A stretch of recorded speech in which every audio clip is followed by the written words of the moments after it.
Curling has been enjoyed by thousands of Canadians for over 200 years. The lure of curling is its adaptability. In a short time, anyone of any age can master the skills necessary to participate meaningfully. This series of 6 instructional films from Labatt is designed to help both novice and competitive player alike improve their knowledge of the game. From the basics of the game and its equipment to advanced competitive strategy, each film deals with a particular area of the sport that has provided exercise, fellowship, and friendly competition for over 2 centuries. This film, 3 steps to the slide delivery.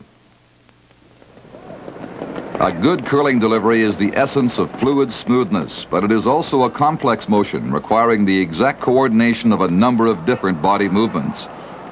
To make the procedure easier, it has been broken into 3 steps. Step 1, forward slide from the hack without a stone or backswing motion. Step 2, forward slide from the hack, but this time with a backswing motion, but again without a stone. Step 3, the complete delivery with a stone, including how to correctly impart a turn on the stone.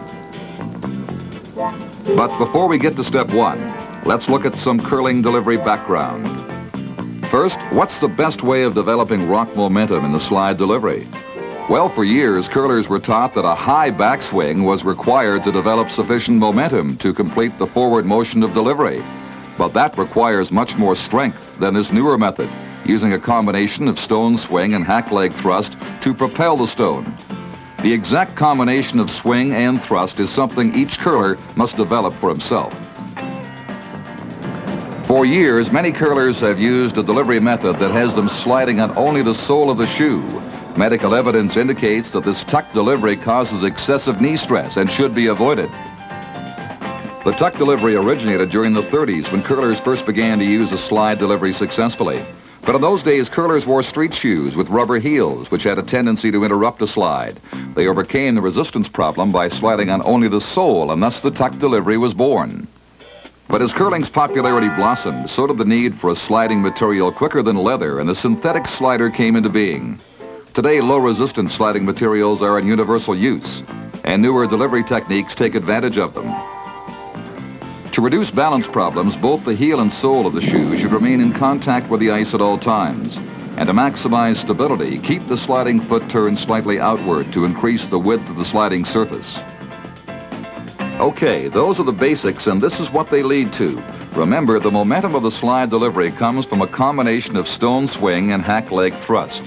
During delivery, the sliding foot, heel and sole remain in constant contact with the ice, and the toe is turned out slightly. Now we're ready to head for the ice. But before we do, there's one other very important aspect of curling to consider, the warm-up. Complete flexibility is necessary for both a top competitive player and novice alike. By flexibility, we mean the range of motion possible in a single body joint or series of joints. In curling, good flexibility means a wide range of movement in the various joints required to complete the 2 basic curling skills, delivery and sweeping. Good flexibility is needed to attain the correct stretched-out slide position and prevent injuries to muscles, tendons, and ligaments during moments of extreme extensions. A good warm-up is an essential part of curling, but don't exercise this way. Ballistic stretching, sharp, forceful stretches tear muscles instead of making them elastic. Do stretching exercises slowly, gradually, and progressively, like this. Take this position and hold for 3 30-second bouts. That's 30 seconds at light resistance, 30 with a feeling of medium stretch, and 30 at greater but not maximum stretch. Vary the exercise to loosen different muscle groups, but always move gradually through the 3 stages, easy, medium, and developmental. Now that you're limber, let's take a close look at the 2 footholds in the ice known as the hack. According to the rules of curling, a right-handed curler must deliver with his right foot in the left hack. A left-hander must begin with his left foot in the right hack. The start position in the hack, commonly referred to as the stance, is the foundation of a good delivery. The key to balance is the hack foot. It supports the majority of body weight during the backswing and forward swing. Place the ball of the hack foot firmly and squarely against the back of the hack with the toe pointing in the direction the rock is to be delivered. Place the sliding foot flat on the ice, parallel to the hack foot, with the heel of the sliding foot even with the toe of the hack foot. Now you're ready for the delivery. The throwing arm must be kept straight during the entire curling delivery. In the stance, the arm is extended forward with the stone, but being careful not to turn the shoulders or the hips. During the backswing and forward swing motion, the arm is kept straight at all times, but without any muscle tension. To maintain proper balance during the delivery, the broom should ride along the top of the ice throughout the slide. Positioning of the broom arm is also important for delivery success. If you use a corn broom, two positions are acceptable. First, extend the broom comfortably with the arm being fairly straight, the handle going towards the small of the back. Or tuck the arm in gently towards the handle of the broom. If a brush is used, the same principles apply, except we suggest you turn the bristles up to eliminate backward drag during the slide.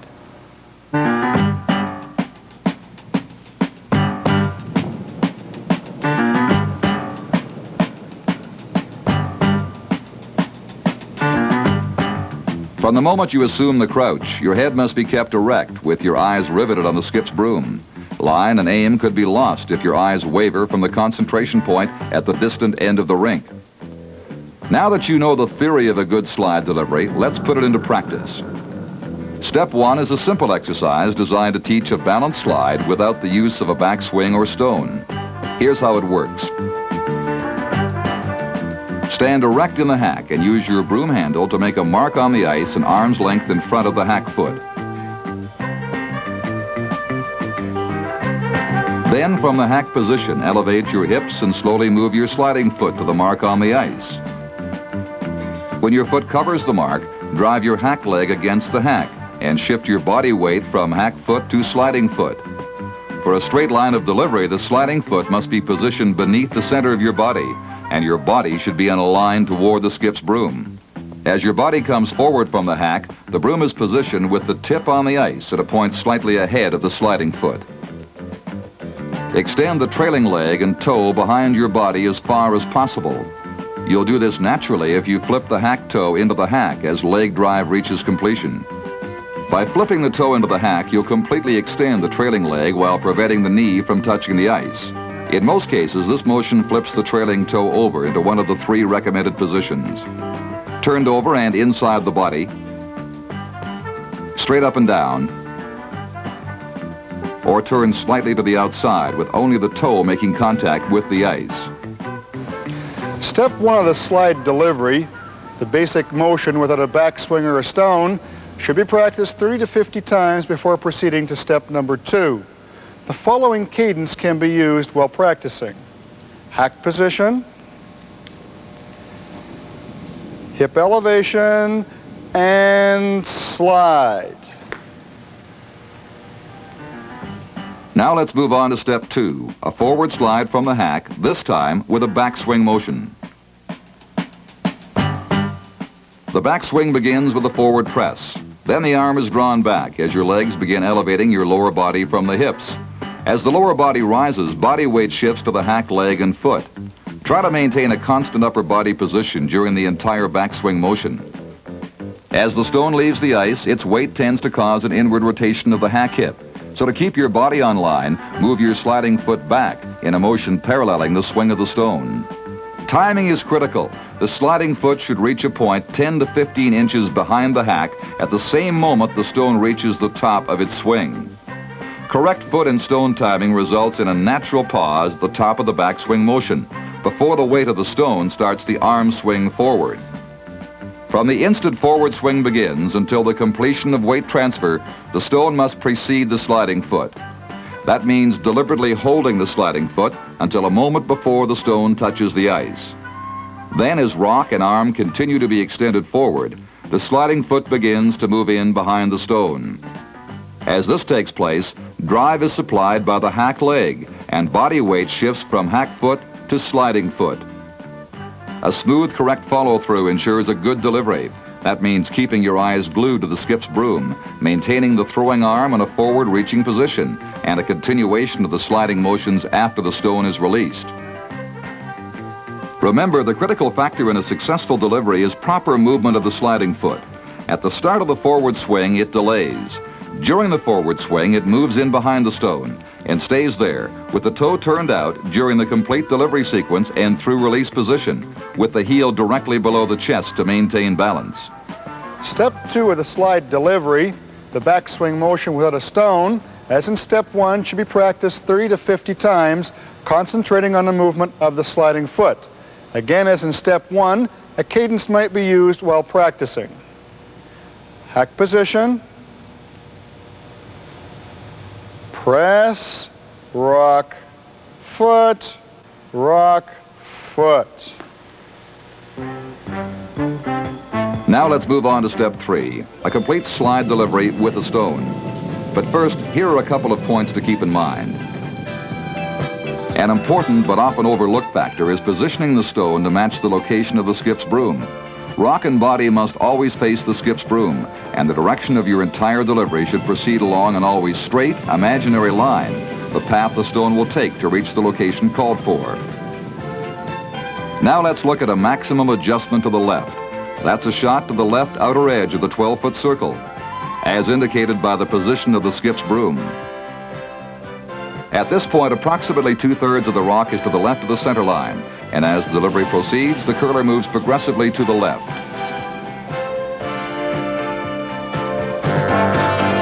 On a maximum adjustment to the right, the curler positions the rock 2/3 to the right of the center line and delivers on an angle to the right. Now you're ready to grip the stone, but before delivery, always remember to clean the rim of the stone. Rub your fingers around the running edge. A piece of unnoticed grit might lurk there. You may not see it, but you'll certainly feel it. And be sure to clean the ice surface both where the rock will rest and along the path of the slide. In curling, the proper grip of a stone can be the difference between a good shot and a bad one. The first grip we'll look at is the in-turn, which if applied by a right-hander sets a clockwise rotation on the stone. The thumb should be pressed lightly against the side of the neck and combine with the force of the index finger to provide grip control. The handle rests gently on the second joint of all the other fingers. The wrist should be slightly up, the handle straight, or with a maximum 30-degree adjustment against the turn. Keep the handle in the same position throughout the backswing and forward swing. Then, during the final few feet prior to release, the in-turn is applied with a distinct inward rotation of wrist and hand. This release motion leaves the hand in the handshake position, one that is common to all releases because it provides a standard completion pattern that will bring consistency to your shots. And now, the out-turn. In order to finish this shot in the handshake position, the out-turn grip begins by turning the rock clockwise, 25 to 45 degrees for right-handers. This adjustment must be maintained during the complete backswing and forward motion. At a point just prior to release, the out-turn is applied by slowly but distinctly bringing the handle to the handshake position. For both in-turns and out-turns, application of the turn should take about the length of time required to slowly count 1, 2.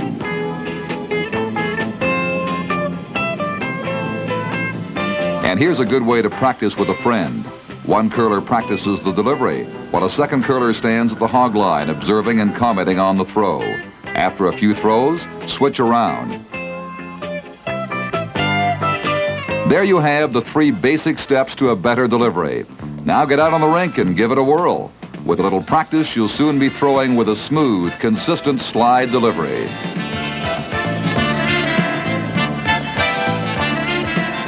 The Labatt Curling Instructional Series is brought to you by Labatt's in cooperation with Curl Canada. Watch for the 3rd film in this series entitled Sweeping, Start to Finish.